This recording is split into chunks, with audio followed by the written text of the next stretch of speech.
Euzu billahi mineşşeytanirracim. Bismillahirrahmanirrahim.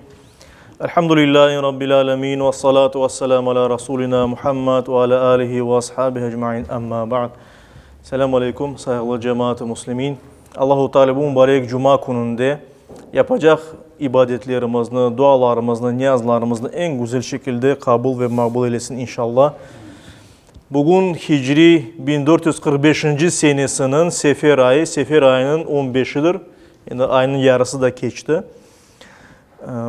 Kıskadan ilim hakkında ve Beslanda olan terör aktları hakkında aytıp geçkenden son esas mevzumuza geçmek isteyim. En evvela inşallah hutbemiz bunun hakkında etraflıca olacak. Ona göre ben kıskadan aytayım. Endi bütün bağlarımız, talebelerimiz, mekteplerge, üniversitetlerge katnap başlaylar, okuş devam eti. Dinimiz ise bilgenimiz ki bu okuşka, okumağa büyük emniyet beri. Hatta biz geçken vaazlarda anlatkan edik Peygamberimizge ilk vahiy kelgende o birinci sözü, Allah'ın yollagan birinci sözü ikra, oku sözüydü.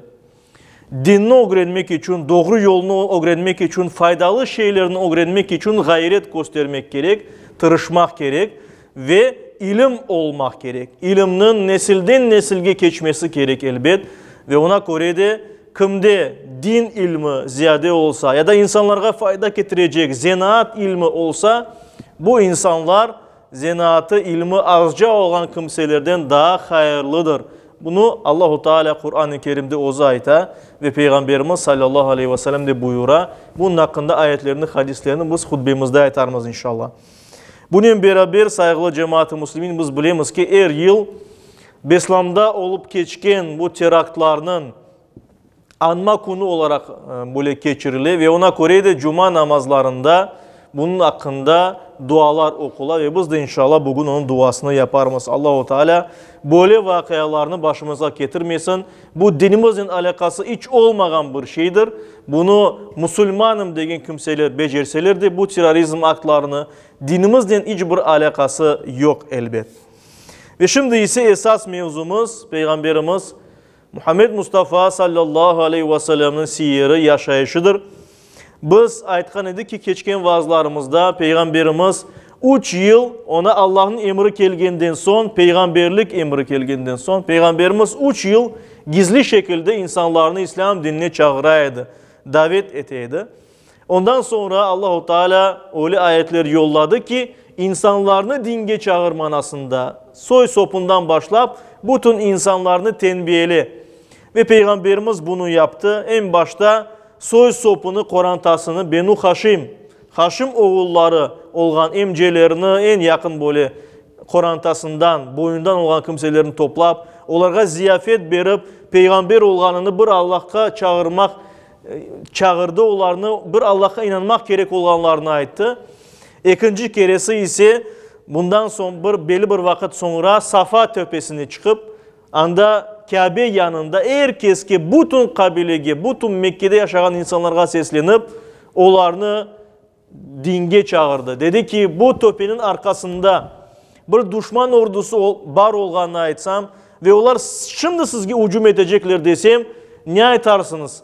Herkes ayttı elbette biz sana inanacakmız çünkü asıl da sen hiçbir vakit aldatmadın. Nasıl da yalan aytkanını biz eşitmedik, görmedik. Ve Peygamberimiz sallallahu aleyhi ve sellem o vakit Allah'ın peygamberi olganı, bir Allah'a inanmak gerek olganı cennet ve cehennem hakkında ayttı, tenbiheledi insanlarını. Ama iki keresinde de evinde de bu yerde bütün insanlar o günde böyle çıkış yapkanda da Peygamberimizin toktatkan, ona düşmanlık yapkan, onun öz emcisi, babasının ağası Ebu Leheb oldu. İki keresinde de Peygamberimizin soktu. Peygamberimizin toktattı ve insanlar bu sebepten takap gittiler. Yani dağılıp gittiler. Şu münasebetle biz aytamız. Peygamberimizge ve Müslümanlarga düşmanlık yapkan birçok insan oldu. Onların birçokusu sonra İslam'ını kabul etti. Ama bazı bir düşmanlar var ki onlar Peygamberimizge karşı katı düşmanlık yapkanlar ve ölümlerine kadar İslam'la kuruşup durganlar. Ve bunların başında aytkanımız gibi Peygamberimizin uzun emcesi Ebu Leheb edi. En büyük düşmanı. ve onun kadını da, korantası da, oğulları da hepsi Peygamberimizge düşman kesilgen edilir. Peygamberimiz İslam dinini çağırmaya başlagandan son. Halbuki Peygamberimiz doğanda Ebu Leheb ozu da sevingen edi. Benim buna sevgili kardeşimin Abdullah'ın ozu dünyadan ketseydi, oğlu doğdu deyip sevinip ona bu haberini getirgen bir kadını, cariyesini, kulunu, kul olan bir kadını serbest azat etti. Sen ursun endi dedi, ayıttı, yiberdi onu.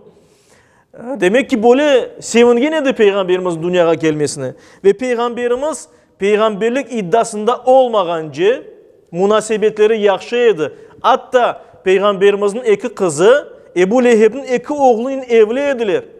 Utbe ve Uteybe adında iki oğlu var idi. Ve Peygamberimiz sallallahu aleyhi ve sellem'nin Zeynep'ten sonra doğan Ummu Gülsüm ve Rukiye adındaki iki kızı bu iki oğlanla evli ediler.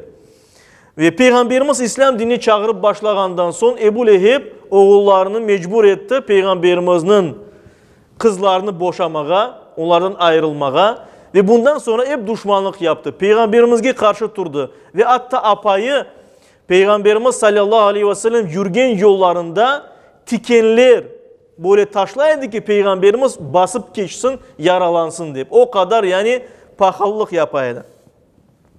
Ve mesela Peygamberimizin sabık kiyevi Uteybe adında Ebu Leheb'in oğlu Peygamberimiz sallallahu aleyhi ve sellem'e bir gün ucum etken idi. Peygamberimizin yakasından tutup onu böyle çekken idi. Kolmegini yırtkan idi. Ve Peygamberimiz sallallahu aleyhi ve sellem buna pek kederlengen idi. Yani tüm evinde oğlu sayılgan, kiyevi olgan birisi ona ucum etti ve Peygamberimizin bu çok kederletti. Ve Peygamberimiz dua etken idi. Ya Rabbi Uteybe'nin üstüne canavarlardan birini musallat et. Yani bir canavarını yolla. Bu benim acımını alsın deyip. Bilemiz ki Peygamberimizin duası yerine geli ve ilerideki vakitlerde Uteybe Şam yolunda ketkendi, ticaret kervanlarının ketiyatqanda ona üstüne bir arslan atlagan idi ve onu parçalagan idi. Ve böylece Peygamberimizin duası yerine gelgen idi. Ebu Leheb hakkında bilgeniniz gibi ve onun kadını hakkında Kur'an-ı Kerim'de bir sure var, Tebbet suresi, onun hakkında biz ayttık. Anda Ebu Leheb'ke de apayına da Allah-u Teala lanet eti, onlarını lanetley ve cehennemlik olganlarını bildire.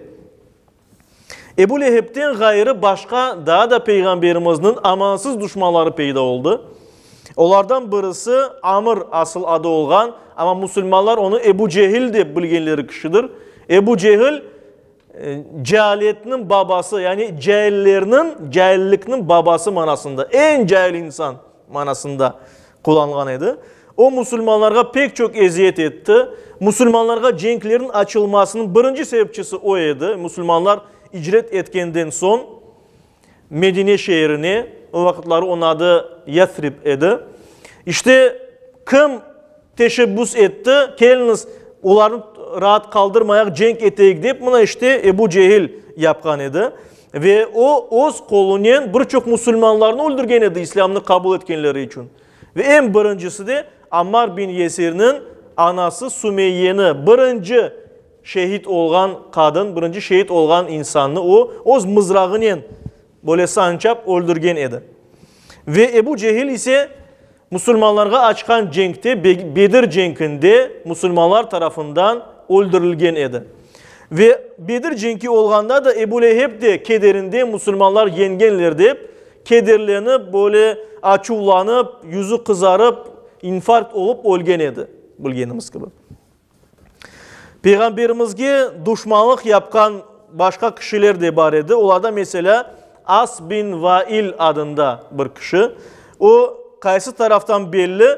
O belli ki Peygamberimiz sallallahu aleyhi ve sellem'in oğulları doğaydı. Üç oğlu doğdu bilgenimiz gibi. Birinci oğlu Kasım. Kasım adı. Ona göre Peygamberimizin kunyesi Ebul Kasım idi. Kasım'ın babası manasında. Ama bütün oğulları da küçükene olganda vefat etti. Yani Allah-u Teala onlara ömür vermedi. Ve Az bin Vail ise Peygamberimiz sallallahu aleyhi ve sellem'in üstünden kuleydi. Herkesin o günde yürüp, herkesin laf etkende aytaydı ana. Muhammed'in soyu kesildi, onun oğlu bir kimsesi yok. O devirdeki Araplar için ise bu pek mühim bir şeydi. Lider olmak için, yani böyle başka insanlara tesir edip olmak için hem zengin olmak gerek, hem de çok oğlan balların olmak gerekirdi. Ve Peygamberimiz ki böyle eteydi ve Peygamberimiz elbette bunu eşitip kederleneydi. Çünkü o da ballarının olmasını, yaşamasını isteyedi elbet. Ve bundan sonra Allah-u Teala Peygamberimizge Kevser suresini yollagan idi. Kevser suresinde Peygamberimizge Kevser havuzu berilgeni hakkında cennetteki bu büyük bir gol ya da ozen şeklinde olan havuz berilgeni buyurula. Ve sonunda buyurula ki inna şani'eke huvel abtar. Hiç şüphesiz sen değilsin ey Muhammed. Senin düşmanın. Sana buna böyle sözler aytkan bir kimse onun soyu kesiktir.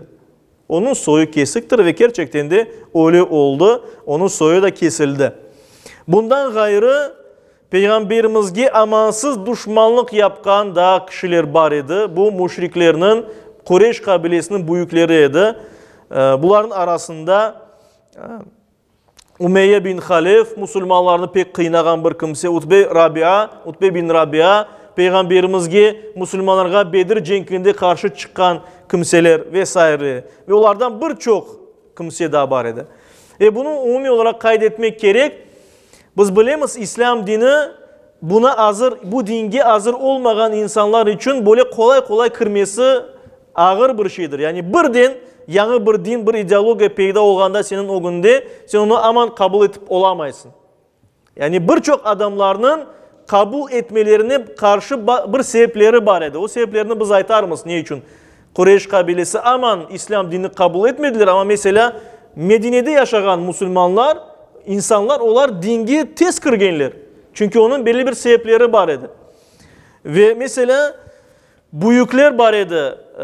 Ya da mesela buna bu aytkanımız büyüklerin oğulları, soyları, Ebu Sufyan gibi, onun apayı Hind gibi, Amr bin As, Halid bin Velid, Vahşi adında bir zenci insan Hazreti Hamza'nı öldürgen. Bunlar hepsi Müslümanlara karşı büyük düşmanlık beslegenler, Müslümanlara karşı cenk etkenler.